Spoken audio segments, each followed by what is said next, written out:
அஸ்ஸலாமு அலைக்கும் வரஹ்மத்துல்லாஹி வபரகாத்துஹு. அன்பிற்கினிய சகோதர சகோதரிகளே, இறைவனின் மகத்தான கிருபையினால் இன்று சேவ் லைஃப் அட் 1 சேரிட்டபிள் ட்ரஸ்டின் சார்பாக தொடர்ச்சியாக 4வது வாரமாக ஏழைகளுக்கு உணவளிக்கக்கூடிய பசியால் வாடும் மக்களுக்கு பசியாற்றும் திட்டத்தின் கீழ் 55 ஏழை தெருவோரம் வசிக்கக்கூடிய பசியால் வாடக்கூடிய ஏழைகளுக்கு உணவளிக்கப்பட்டது. அல்ஹம்துலில்லாஹ். இதுபோன்ற நற்பணிகளுக்கு நீங்கள் தொடர்ச்சியாக ஆதரவு தாருங்கள்.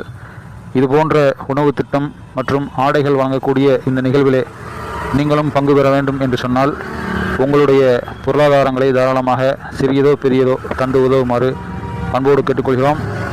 Save life at 1 charitable trust, account number 4501001404500004, IFSC code TMBL 0000450, Tamil Nadu mercantile bank என்ற அக்கௌண்ட் நம்பருக்கு அனுப்பி 6384984093 என்கின்ற வாட்ஸ்அப் எண்ணிற்கு உங்களுடைய ஸ்க்ரீன்ஷாட்டை அனுப்பி வைத்தால் வாட்ஸ்அப்பிலேயே அதற்கு உண்டான ரசீதுகளை அனுப்பிவிடுவோம். எல்லாம் உள்ள இறைவன் நம் எல்லா பணிகளையும் அன்போடு ஏற்றுக்கொள்வானாக.